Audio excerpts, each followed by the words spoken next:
सुप्रभात बच्चों। आज हम पढ़ेंगे संधि। संधि का जो बहुत सारे संधि होते हैं, उनमें से स्वर संधि, जो स्वर स्वर से मिलने से जो ध्वनि परिवर्तित होता है उसी को कहते हैं स्वर संधि। जहाँ एक स्वर का दूसरे स्वर के साथ मेल होने पर जो परिवर्तन होता है उसे स्वर संधि कहते हैं। जैसे स्वर माने जो होता है अ, आ, ई आदि। माने तो सिक्किम के हिसाब से अ आ छटाई बढ़ाई, यहाँ जो पढ़ाई होता है छटाई बढ़ाई बोल के पढ़ाई होता है, इसी हिसाब से हम बोलते हैं कि अ आ छटाई बढ़ाई, छटो बडो छटारी बढारी ए ऐ ओ औ अम अ है, यसरी पढ्छौँ। र यसकै आधारमा भन्नु हो भने यो अ आ को जुन मेल छ, जुन मेलहरू छ त्यही मेललाई नै स्वर सन्धि भनिन्छ। जस्तै अ मा अ मिल्नु, अ मा आ मिल्नु, अ मा ए मिल्नु, अ मा अरु अरु चीजहरू मिल्नु, जुन कुरालाई भनिन्छ। जस्तै स्वर सन्धिमा हामीले अगाडि सन्धिको भिडियो जो देख्यौँ त्यसमा हामीले पढेका थियौँ कि यसको अन्तिमको अक्षरको अन्तिम वर्ण र अर्को शब्दको अक्षरको पहिलो वर्णको बीचमा जो मेल हुन्छ त्यसैलाई सन्धि भन्छ भनेर हामीले पढिरहेका छौँ। र सन्धि भनेको जोड्नु। ठीक है बच्चों, दिमाग में आ रहा है? तो इसका जैसे चरण अमृत चरणामृत जो बना, चरणामृत माने पैर से धुले हुए अच्छे पानी अथवा अच्छे जो पैर से निकले हुए अच्छे पानी को चरणामृत बोलते हैं। जैसे यहाँ पे क्या होता है कि चरण से निकला हुआ अमृत किसको बोलता है, इसमें हमको शंका हो जाएगा। इसका भी हम थोड़ा सा निवारण करने की कोशिश करेंगे क्योंकि वो विषय अभी हमारा नहीं है। तो चरण अमृत, चरण माने पाउ खुट्टा, अमृत भनेको प्रसाद, अमृत भनेको एकदम मिठो भन्दा मिठो चिज। जस्तै चिनी गुड हामीलाई मिठो लाग्ने किटक्याट अमृत एकदम मिठो छ, त्यसलाई अमृत भनिन्छ। माने त किटक्याटहरूलाई हामीले त्यति अमृत मान्न मिल्दैन, किनभने त्यसले पछाडि गएर हामीलाई नै हानि पहुँचाउँछ। तर अरू जो छ जस्तै घिउ दुध आदिलाई अमृत मानेर भनिएको छ। चरण अमृत जस्तै मूर्ति, कुनै पनि भगवानका मूर्तिलाई पूजा गर्दाखेरि पखालिएको पानी अथवा नुहाउँदाखेरि दुध दही घिउ मले नुहाउँदाखेरि जो पानी अथवा दूध दही बगेर तल बोटुकामा थापिएको हुन्छ अथवा किसी भी बर्तन में वो जमा होता है, उसी को चरण अमृत बोलता है। यहाँ पर क्या हुआ, चरणामृत, वो तो सही है, ठीक है, उसको अपने जगह में रहने दो।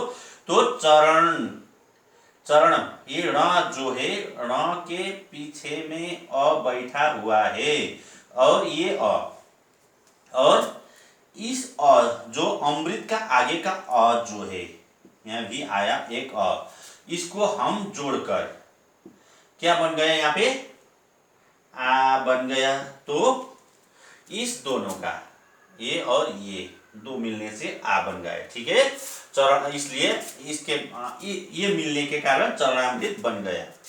और यहाँ आया देव, यहाँ आया इंद्र, देवेंद्र जो बना है, देव जोग इंद्र इति देवेंद्र। और यहाँ क्या है, व जो दे को अभी छोड़ देते हम क्योंकि जगह कम है। और व जो है, व के पीछे भी अ है, व प्लस अ है, और यहाँ पर ई है। इन दोनों को जोड़ने से क्या बन गया, ए बन गया। ए जो छटाई बड़े छटो बड़ो छटाई बढ़ारी ए जो था,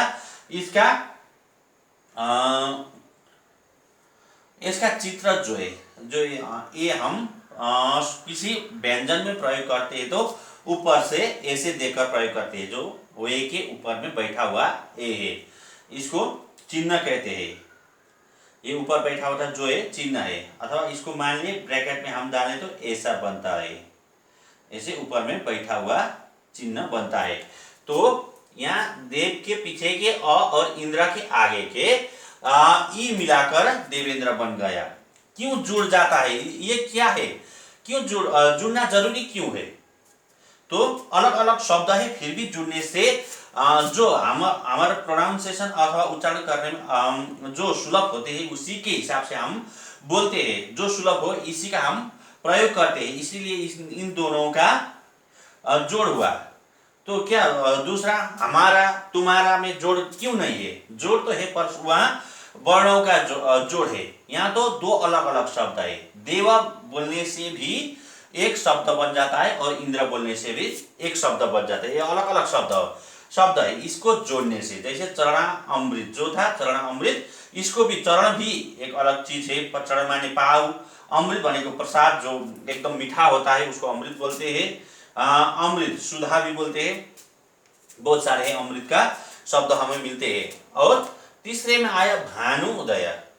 भानु के नीचे में छठौकर है अथवा माने तो छोटा ऊ है, और उदय के आगे भी ऊ जो है वो छोटा है।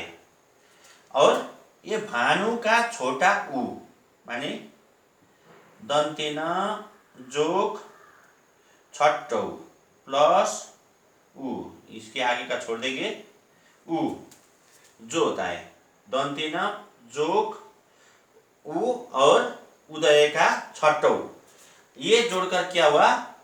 बड़ऊ बन गया। बड़ऊ बन गया, बड़ाऊ।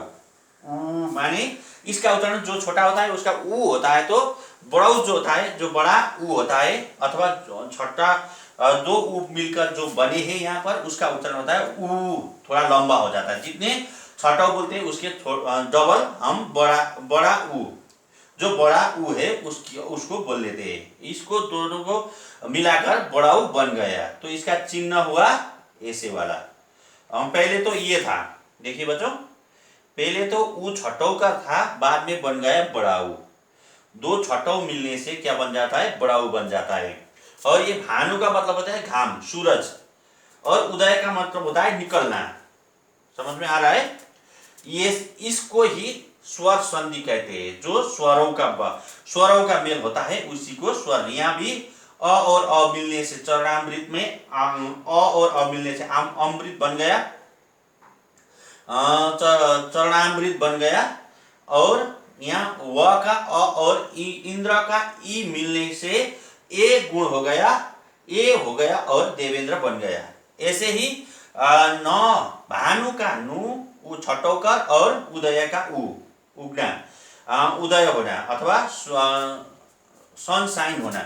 भानु का छठौकर और उदय का छठौकर मिलकर यहाँ क्या बन गया? बड़ाऊकर बनने से ये बड़ाऊ बन गया अथवा बड़ा ऊ बन गया। तो इसी को कहते हैं स्वर संधि। और भी बहुत सारे आते हैं, इसको अभी इतना ही समझ लेंगे। और स्वर संधि जो है इसके अंदर में इसके 5 भेद है, अलग अलग 5 प्रकार के संधि होते हैं इसके अंदर भी।